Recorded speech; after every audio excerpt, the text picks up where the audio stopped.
Ahojte milé ženy, tehúky, budúce maminy alebo mami, ktoré čakajú ďalšie bábätko. Vítame vás na našom YouTube kanáli, ktorý sme sa rozhodli, že chceme takto osviežiť nejakými rozhovormi, edukačnými a s porodnými asistentkami, s gynekologmi, s novorodeneckými sestrami, ale tiež nejakými ukážkami našich produktov alebo celkovo inštruktážov, ako môžete používať a na čo môžete používať naše produkty. A ako prvú hostku tu máme pani Martinu Didekovú. Vítajte. A veľmi sa teším, že môžeme takto byť tu spolu, lebo naozaj tú spoluprácu my máme už veľmi dlho. Ano. Ja sama osobne som bola na predporodnom kurze, musím to povedať, lebo pre mňa to bol naozaj veľmi, veľmi dobrý kurz, ktorý som absolvovala. A vy pracujete v Ružinove, na porodnici, ale taktiež vlastne robíte tieto predporodné kurzy a aj laktačné poradenstvo a venujete sa maminám už vlastne koľko rokov?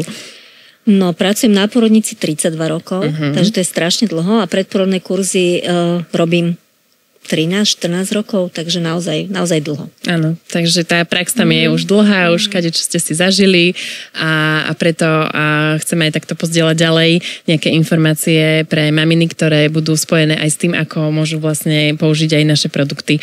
Určite áno, lebo doba sa mení.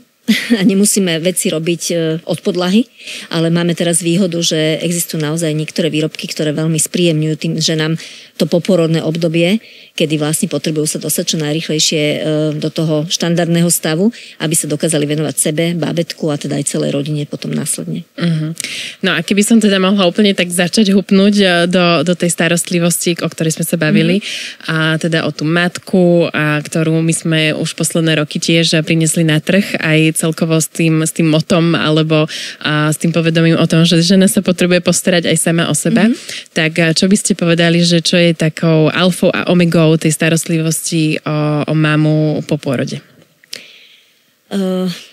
Keď žena porodí, je to pre ňu veľmi veľká zmena životná, pretože ja vždy hovorím aj na tých mojich kurzoch, že pôrodom sa nič nekončí. Tým sa všetko začína. Tá žena musí zmeniť celý svoj život.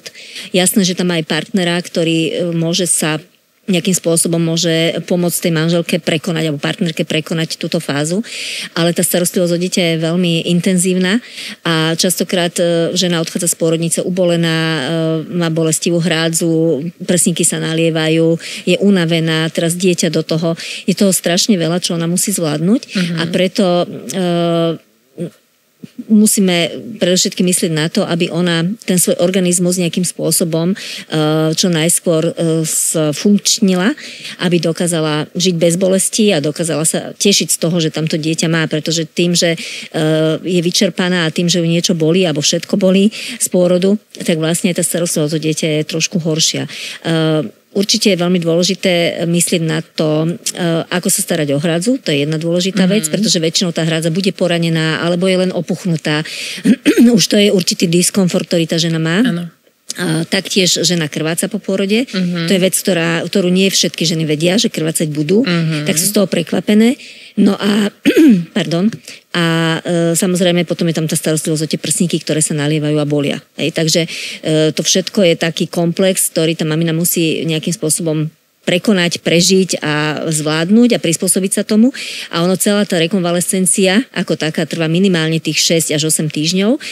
Preto vlastne hovoríme o 600 nedelí po pôrode, kedy vlastne celý ten organizmus sa vracia do toho pôvodného stavu, ako bol pred tehotnosťou. To znamená, v podstate všetko, čo tej žene narástlo, sa musí zmenšiť. Či už je to brúško, či už sú to opuchy, ktoré odídu, či už je to maternica, ktorá sa musí zmenšiť naspäť.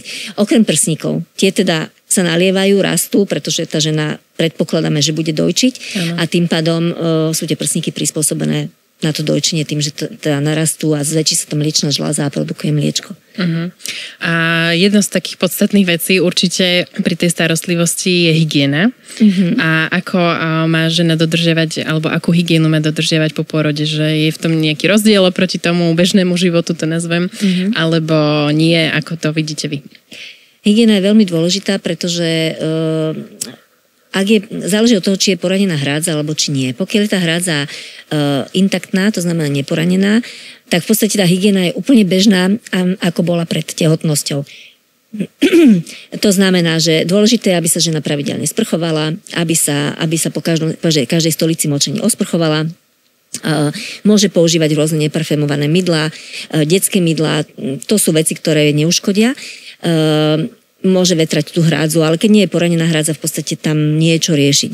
Ak je však poranenie, či už je to nástrih hrádze, ktorý sa teraz už samozrejme robí čo najmenej, alebo je tam spontánne poranenie hrádze, tak o tú hrádzu sa treba starať intenzívnejšie, pretože naozaj hrádza sa môže zinfikovať, môže sa tým pádom to šitie rozpadnúť a je to ďalšia komplikácia, ktorú tá žena nechce proste zažiť v tomto období.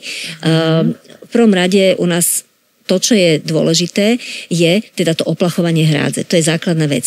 Vy máte veľmi dobrú... Áno, to som chcela na to ukázať. Veľmi dobrý inštrument alebo pomôcku, ktorú teraz naozaj ja odporúčam veľa mamičkám, mnohým teda ženám, ktoré potrebujú si tú hrádzu. Je to sprška poporodná, hej, je to sprška. Táto sprška je dobrá na to, že vlastne tá žena nemusí za každým vliesť do tej sprchy. Hej, to znamená, že napustí si do nej vodu, teplú, môže si tam dať rôzne prípravky, môže si tam dať rozalgín, ktorý odporúčajú gynekológovia, môže si tam dať iba repík, hej, osprchuje si tú hrádzu a tým pádom tú hygienu má zabezpečenú vlastne po každej stolici, po každom močení. Takže je to naozaj super vec. Ďalej, čo je veľmi dôležité v rámci tej hygieny hrádze, je, aby si tú hrádzu vetrala čo najviac. To znamená, po každej stolici močí osprchovať, usušiť a vetrať. Na to, aby sa tá hrádza rýchlejšie hojila, môže používať rôzne prípravky. Môže to byť aj tento váš poporodný sprej, ktorý obsahuje rôzne bylinky a ten vlastne pomáha na to, aby sa tá hrádza rýchlejšie vlastne zocelila, aby nebolela, aby jednoducho to šitie sa rýchlejšie spojilo, aby tam nezačala nejaká infekcia. Hej? Takže bylinky majú takú svoju rolu. Rolu určite, áno, v tom celom procese, určite, že áno. Tak, jak staré matere, poviem, využívali, alebo celkovo proste tie byliny sú tu pre nás, čiže majú tú svoju moc. Určite áno. A sú to špeciálne naozaj bylinky také, ktoré sú na hrádzu určené, ktoré naozaj pomáhajú regenerovať. Takisto napríklad pri hemeroidoch sa môže používať aj tento sprej, lebo sú tam vlastne bylinky, ktoré sa používajú aj pri ťažkostiach s hemeroidmi, ktoré sú tiež častým javom po pôrode, s ktorými maminy zápasia. Takže... Pri tom vaginálnom pôrode sa to často stáva, že proste tie hemeroidy výjdu a je to zase ďalší diskomfort, ktorý tá žena má, lebo nevie sedieť, bolí ju to pri stolici. Takže určite zmiernenie týchto príznakov, svrbenie a bolesť a pálenie tých hemeroidov je naozaj veľká výhoda, že sa to dá nejakým spôsobom urýchliť to hojenie. Áno, čiže si vlastne pekne vymie tú hrádzu so sprškou. Sprška poskytuje taký jemný prúd naozaj, čo je rozdiel oproti volakedy inak ženy používali také tie fľaše s tým sosačikom a si to tak šplechli, ale keď je tá rana poranená, ale teda hrádza poranená, tak je to veľmi nepríjemné, takže vlastne sprška je super v tom, že naozaj taký jemný prúdik vody ona poskytne na vymytie hrádze a potom si vie nastrikať ten sprej a na to poranenie a potom vlastne sušiť, vetrať. A ako sa dá zabezpečiť to sušenie, keď vlastne je to poporodné krvácanie? Sušenie, keď je poporodné krvácanie samozrejme, každá žena krváca po pôrode, tak to krvácanie je vlastne z maternice. Maternica sa potrebuje vyčistiť po pôrode. Ona, keď tá žena porodí, tak vlastne tú maternicu si zrazu nahmatá v oblasti pupka. Je to pre niektoré ženy šok, pretože sa pýtajú, že čo to tam majú za hrču, v okolí pupka. A to je presne tá maternica, ktorá sa skontrahuje, stiahne a ona vlastne tým, že sa stiahne, postupne zo seba ako keby vylučuje tie všetky veci, ktoré tam sú. Či sú to nejaké zrazeniny, môžu to byť ešte plodové obaly, je to sliznica tej maternice, to všetko vychádza von a to je to krvácanie, ktoré tá žena má. To krvácanie vlastne trvá 7-10 dní do 2 týždňov. Je to intenzívne krvácanie ako silná menštruácia. To znamená, môže to byť rôzne hrudky, môže to byť tmavá krv, naozaj toho býva veľa. A čo sa týka toho ošetrenia hrádze alebo toho vetrania hrádze, nie je to krvácanie nie je v kuse. Je to vlastne vždy vtedy, keď tá žena cíti také stiahnutie maternice ako kontrakciu a vtedy vlastne zakrváca. Takže ona vlastne môže si tú hrádzu vetrať tým, že leží na nejakej podložke, nedá si nohavičky, vložku si voľne položí na tú hrádzu a tým pádom už ten vzduch tam je. Je jasné, že teraz všetky maminy používajú poporodné nohavičky. Oni sú super, keď potrebuje tá žena niečo urobiť, potrebuje sa hýbať po byte, jasné, aby jej tá vložka nespadla, je dobre si dať poporodné nohavičky. Ale pokiaľ leží, oddychuje, je dobre mať tú vložku len tak voľne položenú a už tam ten vzduch prúdi a tým pádom vlastne tá hrádza sa hojí. Lebo vždy to bolo, to je roky, čo hovoríme, že dôležité hrádzu oplachnúť, usušiť a vetrať. To sú 3 hlavné veci, ktoré naozaj na to hojenie pomáhajú najviac.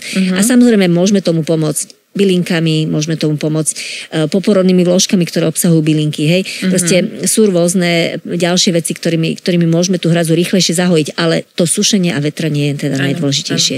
Ja ešte chcem teda ukázať, lebo máme my k dispozícii aj presne tie bylinné vložky, o ktorých sme teraz rozprávali a ktoré tiež vlastne obsahujú bylinky a ktoré sa dajú aj takisto schladiť a vlastne si to vie tá mamina položiť na hrádzu alebo teda na vložku a tie bylinky takisto regenerujú tú hrádzu, pomáhajú rýchlejšie zahojiť, neštipe to tak a vlastne sa regeneruje oveľa rýchlejšie hrádza. Takže tiež je vlastne k dispozícii aj takáto vložka v bylinnom géle, ktorá pomáha pri tom hojení. Aký je rozdiel, to som sa chcela opýtať, že aký je rozdiel vlastne medzi používaním tých bežných vložiek a poporodných vložiek, alebo je v tom nejaký rozdiel, že prečo vlastne sa odporúčajú tie popôrodné? Poporodné vložky odporúčame hlavne kvôli tomu, že oni sú širšie, to je jedna vec. A druhá vec, majú väčšiu savosť. To krvácanie naozaj býva intenzívne po porode tých prvých, hovorím, tých 10-14 dní. To znamená, že keď sa tej krvi vyplaví nejaké väčšie množstvo, tak tá alwaysková vložka s tými všelijakými krydielkami nemusí zachytiť také veľké množstvo. Preto je dobre používať takéto poporodné vložky, ktoré sú vzadu, v okolí zadku rozšírené, ktoré vsajú tú krv viacej, dokážu naozaj zachytiť väčšie to množstvo krvi a tým pádom žena cíti väčší komfort. Nebojí sa, že sa niečo stane, čo je nepríjemné, čo by mohlo nejakým spôsobom zdiskreditovať, pretože ona nie je stále len doma, ide na prechádzku a jednoducho ten komfort potrebuje mať zachovaný. Takže určite tie poporodné vložky sú veľká výhoda pre ženy po porode. Áno, my keď sme ukazovali porodným asistentkám alebo celkovo v nemocniciach túto našu vložku, ktorú sme priniesli na trh len minulý rok a ukazovali sme tento zadok, ktorý síce pre mnohé ženy vyzerá desivo, hej, lebo si povedia, že na čo je taký obrovský, tak oni práve že opačne reagovali, že že konečne, že výborne, že je tu vložka pre tie mamy po pôrode, ktorá má naozaj taký široký zadok, je dostatočne veľká, dlhá, lebo často nám teda hovorili, že klasické tie obyčajné buničinové vložky museli dávať 2 niekedy. Áno, až 3 si dávajú. Až 3 a tým pádom sa to aj hýbe oveľa viac, aj proste to pretečie, takže my sme tiež radi, že Lansnoch vlastne vymyslel takúto vložku, ktorá je naozaj úplne prispôsobená tým potrebám matky po pôrode a tiež je tenká, je vlastne savá, má výbornú savosť a dokáže si tam tiež položiť teda tú vložku bylinu, o ktorej sme si hovorili, alebo pekne nastrikať ten sprej a takto regenerovať. Má tiež tie lepiace pásky, teda... Je, že sa to nehybe. Áno, nehybe sa, drží na mieste a čo je tiež veľmi dôležité povedať, je, že je vlastne paraprípustná, to znamená, že to dýcha, hej, že není proste tam úplne ten plast taký, že by mala tiež zaparenú vlastne tú hrádzu, že tiež nejakým spôsobom aj toto pomáha presne tomu tým trombodom, čo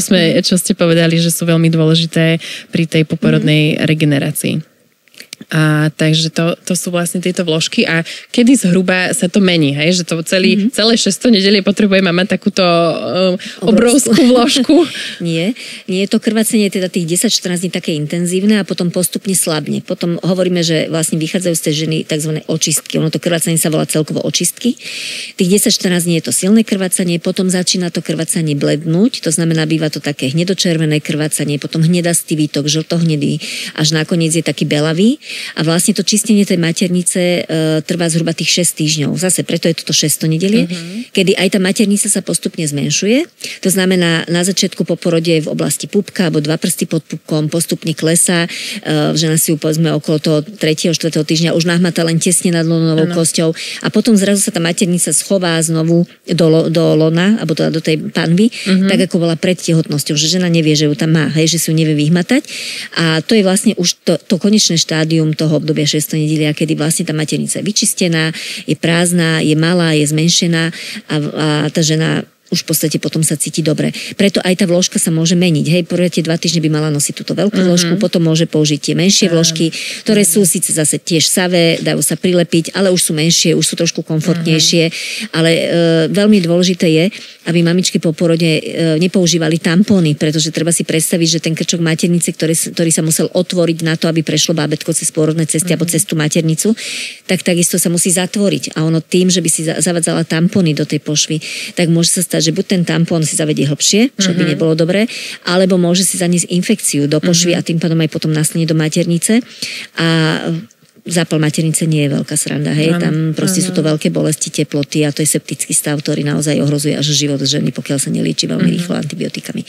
Takže určite tá vložka je veľmi nápomocná a počas toho 6. nedelia je potrebná. Áno.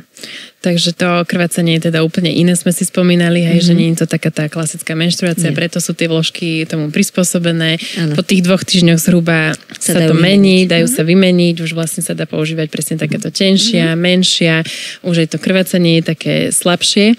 A čo sú možno také rizikové stavy, že kedy by mala žena spozornieť pri tom krvácaní poporodnom, že tak, že fakt to znamená, že potrebujem kontaktovať gynekologa. Tieto očistky, tie lochie, oni majú nejaký svojský zápach. Hej, to je jasné. Ale nemali by zapáchať kyslasto, nemal by to byť taký hnilobný zápach. To môže ísť o veľkú infekciu a vtedy naozaj treba gynekologa navštíviť. Môže to byť buď tým, že si žena nemení tú vložku príliš často, alebo môže sa stať, že naozaj do tej maternice vnikla nejaká infekcia a treba to vyriešiť. Takže vtedy určite toho gynekologa treba navštíviť. Ak by cítila ten zápach výrazne iný zrazu, z ničoho nič, hej, že by sa jej zdalo, že toto už nie je v poriadku. Preto aj napríklad tá hygiena je veľmi dôležitá. Treba sa často sprchovať, pretože naozaj tie lochie majú svojský zápach, hlavne v lete. Hej, tým, že ideme do leta, však to všetky vieme, keď je menštruácia, tak inak to voní v lete a inak v zime, pretože naozaj tá krv, keď vyteká, tak je to také nepríjemné a človek sa inak potí. Takže, ale ten zápach nesmie byť hnilobný, nesmie byť kyslastý, to už nie je dobré. No a mnohé maminy sú také prelaknuté, keď zrazu majú také veľké zhluky a vlastne pri tom krvácaní poporodnom, áno, také zrazeniny. A čo sú také, že v poriadku poviem, alebo že sú nejaké také, že veľkosti väčšej ako nejaká loptička, alebo niečo také, alebo je všetko v poriadku, že proste tie zhluky sa jednoducho tak dejú. Nemali byť zrazeniny ako dlaň veľké. Hej, to znamená, že to krvácanie má byť silné po porode tých 10-14 dní. Môže to byť ako fakt silná menštruácia, taká, že extrémne silná menštruácia, ale nemali by tam byť zrazeniny ako dlaň a nemala by to byť vyslovene svetlá krv. Lebo tá krv by mala byť tmavá. Pokiaľ je to zrazenina ako dlaň, už to nie je úplne košer. Tam by si mala vyhľadať gynekologa, aby pozrel, že prečo sa to stalo. Ale takisto môže sa táto zrazenina veľká vyskytnúť vtedy, keď povedzme tá žena zrazu jeden deň nekrváca, môže byť aj taká situácia, že na tej vložke nič nemá a na druhý deň zrazu z nej vypadne ako dlaň niečo. Pokiaľ to krvácanie po tej zrazenine je zase iba silnejší menzes, je to v poriadku, ale keby tých veľkých zrazenín, tých koagul bolo viacej, 2, 3, 4, 5, tak treba navštíviť gynekologa, lebo je tam problém so sťahovaním s tým zavinovaním maternice a to treba možno podporiť nejakými liekmi, aby sa tá maternica pravidelne zavinovala, aby tú krv dostávala v pravidelnom intervale von zo seba, ako keby. A čo sa týka tej svetlej krvi, keby tá krv bola svetlá, netmavá, tam zase môže ísť o nejaké skryté krvácanie, že môže prasknúť nejaký vnútorný steh alebo podobne. Takže tam to tiež treba pozrieť, aby lekár povedal, že všetko je v poriadku, hojí sa to dobre, je to jednorazové zakrvácanie, to OK, hej. Pokiaľ ale by tam bolo nejaké skryté krvácanie, nejaká cievka, ktorá praskla, tak tu treba zašiť, lebo jednoducho to krvácanie poporodné spôsobuje, že tá žena sa stáva anemická, chudokrvná, hej, lebo každé to krvácanie samozrejme je zásah do toho organizmu ženy a môže to spôsobiť, že tá žena je malatná, má tlaky na hrudníku, je ospalá, cíti sa fakt slabo a to môže byť len z toho, že nejaké smrdanie, nejaké malé cievky môže tam byť. Môže sa to stať. Môže to byť pri nejakom väčšej práci, hej, že sa viacej hýbe, že viacej zdvihne nejaký ťažší náklad, alebo proste, ja neviem, ja vždy hovorím, že nenoste 6 fľaš minerálov počas 6. nedelia v balenie, hej, lebo jednoducho čo ten organizmus spraví, to nikto z nás nevie. A naozaj tých 6 týždňov to potrebuje, aby sa to zahojilo. To je minimálna doba. Takže sme spravili, že ten zápach treba sledovať, tú veľkosť tých krvných zrazenín. Intenzitu krvácania. Áno, intenzitu krvácania a taktiež vlastne tú farbu. Že to sú ako keby také tri body, ktoré si môžeme takto jednoducho zhrnúť, že čo vlastne tá žena môže sledovať. Ešte, čo by som si všímala, možno u tých mamičiek, alebo čo by som si ja ako mamička všímala, je, že po porode môže sa stať, že tá hrádza je opuchnutá. To je tiež jedna z vecí, ktoré sa dejú pravidelne a často. Je to práve je to spôsobené tým, že tá žena tlačí, pri vaginálnom porode tlačí a tým pádom môže ten opuch tej hrádze a pískov veľkých nastať. Je to bežná vec. Záleží od toho, že aký veľký ten opuch je. Pokiaľ je ten opuch taký, že stačí 1-2 dní a opuch zmizne, tak je to v poriadku. Ale niekedy ten opuch pretrváva aj dlhšie, pretože tým tlakom toho bábätka na pôrodné cesty sa môže stať, že sa pretrhnú maličké cievky vo veľkých pískoch alebo teda v tej oblasti hrádze a tá hrádza tým pádom tam ako keby tam trošku zakrvácalo a tým pádom tá hrádza je spuchnutá viacej. Vtedy je veľmi dobre používať chladené veci na tú hrádzu. To znamená, my dávame v nemocniciach stále dodnes prezervatívy naplnené vodou a zmrazené v mrazničke, ale viem, že vy máte perfektné vložky, ktoré sa dajú do tej mrazničky dať, sú to gelové vložky. Oni sú úplne skvelé, pretože naozaj udržia chlad, to je jedna vec. Druhá vec, máte na ne tie prezervatívy, ktoré sa dajú, ktoré sú jednorázové, tým pádom ich môžeme vyhodiť. Návleky, áno, to sú také návleky.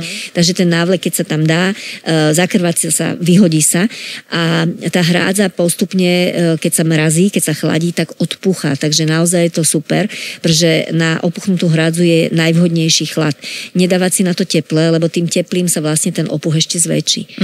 Takže netreba sa bať nejakého prechladnutia alebo nejakých komplikácií. Môže to byť trošku nepríjemné, môže to studiť, netreba tam nehať ten ľad hodinu, hej, treba si ho nehať 20 minút a dať si ho 3-krát za deň a tým pádom vlastne to tkanivo postupne sa stiahuje, aj keby tam boli nejaké maličké cievky popraskané, ono sa zastaví to krvácanie práve tým chladom a tým pádom ten opuch mizne a tá žena sa cíti komfortnejšie, pretože aj ten opuch robí to, že tá žena nevie sedieť poriadne, bolí ju to, keď sedí, nevie tým pádom dojčiť, hej, takže tiež to pre ňu je diskomfort. Takže naozaj tieto chladivé vložky sú úplne že super a tie sú výborné. To je výborná informácia a práve kvôli tomu, že dnes už veľmi veľa sa rozpráva o tej náparke, hej, že o tom teple a vlastne ženy už vedia, že však to teplo im pomáha pred pôrodom, ale mnohé sa presne boja si dať niečo to studené potom po pôrode a výborne ste to podľa mňa zodpovedali, že prečo, hej, že prečo vlastne ten chlad je práve dôležitý na tú hrádzu po pôrode a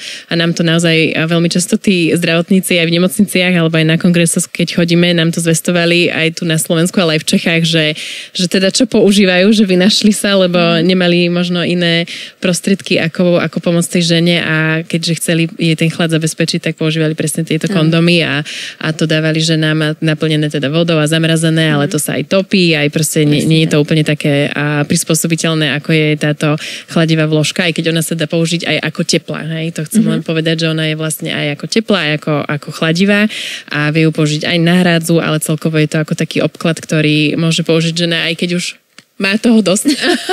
Môže si ju dať na hlavu. Áno, môže si dať aj na hlavu, ale teda v mikrovlnke si ju zohreje, alebo si ju potom, keď si ju zohreje, zamrazí. tak vlastne taká tepla sa môže použiť na maternicu. Tá maternica, keď veľmi bolí, hlavne u viac rodičiek, môže sa stať, tak môže si ju na chvíľku priložiť, ale zase tiež aj maternica, aj tu chladíme.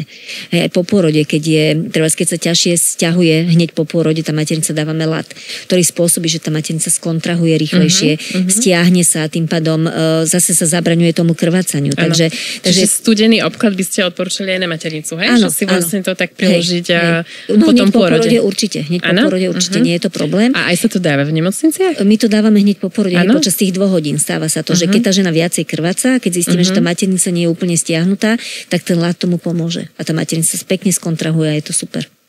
Čiže chlad je naozaj výborný pomocník po porode, ako stiahnuť opuchy, ako aj tú maternicu, ako naštartovať, ako keby, aby sa ona proste vypracovala.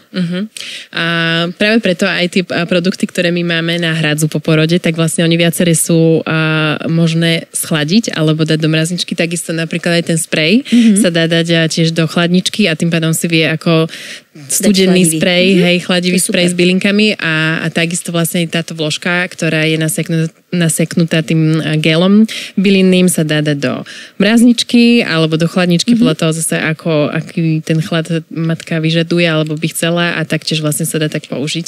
Takže to je zaujímavá téma, tento chlad. Chlad po pôrode, lebo naozaj mnohé maminy sa na to pýtajú, že či je to vlastne v poriadku, alebo sa boja, že či neprechladnú. Je tam to riziko?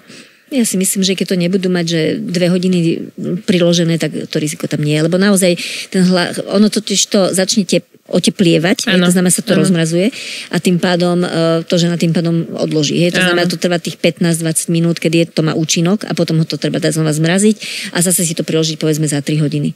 Takže striedať to, nenechať si tam na hradzi niečo studené 24 hodín, to určite nie. Ale keď si 3-4-5 krát za deň priloží chladivú vložku, nič sa nestane. Určite neprechladne. Áno, my máme tam vlastne presne podľa odporúčania, že 20 minút, že to je bolo testované aj vyvinuté v spolupráci s gynekologmi a oni presne odporúčajú tých 20 minút, že aby sa to použilo a je teda pravda, že však potom sa to aj rozmrazí a oteplí, takže už vlastne to aj tak nemá taký úplne ten chladivý účinok.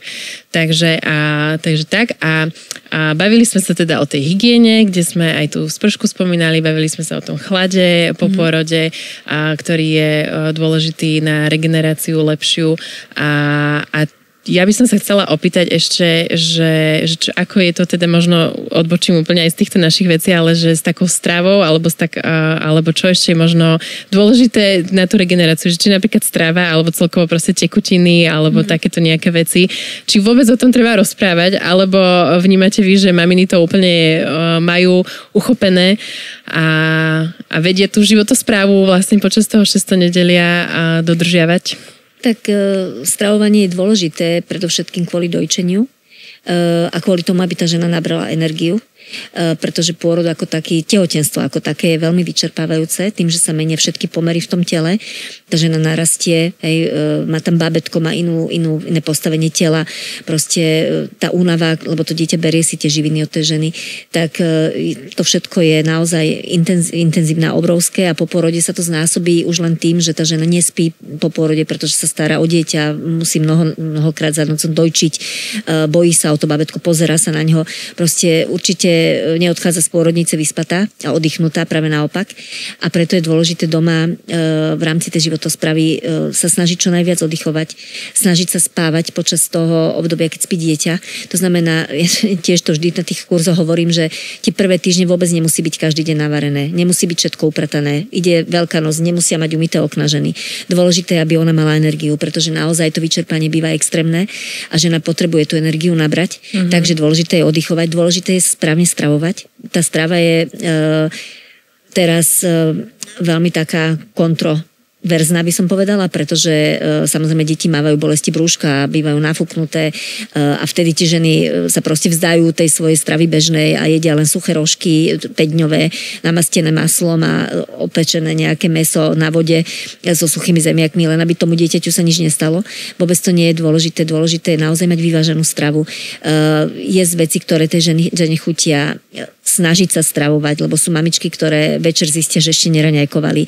Takže mať pravidelnú stravu, jesť aspoň 3-4 krát za deň, jesť malé množstva a jesť veci, ktoré jej chutia. Možno si treba dávať pozor na niektoré potraviny, ktoré môžu naozaj spôsobiť alergiu, či už sú to citrusy, alebo jahody, alebo veci, ktoré nafúkujú strukoviny. Možno to 6. nedelie je dobré preto, aby to dieťa si postupne zvyklo na to, že príjma nejakú stravu od matky. V tom materskom mlieku sa to teda prejaví, to, čo tá žena zje. A ten dravecí trakt u bábätka sa vyvíja toho prvého pol roka. Takže pozor na tie strukoviny, pozor na veci, ktoré nafúkujú, či už je to nejaký kaleráb, karfiol, brokolica, kel, to sú veci, ktoré nafúkujú, môžu spôsobiť tomu dieťaťu problémy. Dávať si pozor na nepasterizované mliečne výrobky, Môže tam byť salmonelóza. Hnačka u dieťaťa, u novorodenca nie je dobrá, pretože dieťa sa veľmi rýchlo dehydratuje a tým pádom skončí na infúziách v nemocnici na antibiotika. Hej, tak to je pre také babetko 3-kilové veľká záťaž pre ten organizmus. Dávať si pozor možno na neprepečené mäsa, hej, takisto tam môžu byť rôzne zoonózy, tatarský biftek alebo surové udené mäso, surová klobasa. Taktiež dávať pozor na vajíčko nevarené, hej, to znamená majonéza, tam bývajú vajíčka surové. Takže to sú veci, ktoré môžu to dieťa ohroziť, plesňové syry alebo nejaké morské príšery, hej, tam tiež surové mäso, rybie, hej, ja neviem, suši, hej, na to si treba, to ženy ľúbia, na to si treba dať pozor počas toho dojčenia, aby naozaj tomu dieťaťu aby sme zabránili, aby to dieťa malo nejaké komplikácie z toho, čo my zjeme. Takže to 6. nedelie si treba dať pozor, treba piť samozrejme veľa tekutín, aby sme mali dostatok mlieka, ale hlavne keď dojčíme, tak nás vysmedne každé to dojčenie. To znamená, býva pravidlo, že žena by mala mať pri sebe pohár vody, mala by ten pohár vypiť pred dojčením, počas dojčenia a po dojčení. To znamená minimálne tých 4-5 decí počas tohoto obdobia a keď to urobí 8-krát za deň, má pitný režim za sebou, takže to je veľmi dôležité. Aj teda kvôli tvorbe mlieka, ale hlavne kvôli tomu komfortu, lebo naozaj tá laktácia môže spôsobiť, že tá žena je viacej smedná, viacej sa samozrejme potí, lebo sa produkujú hormóny, ktoré sú potrebné na rozvoj laktácie a tie tekutiny sú veľmi dôležité.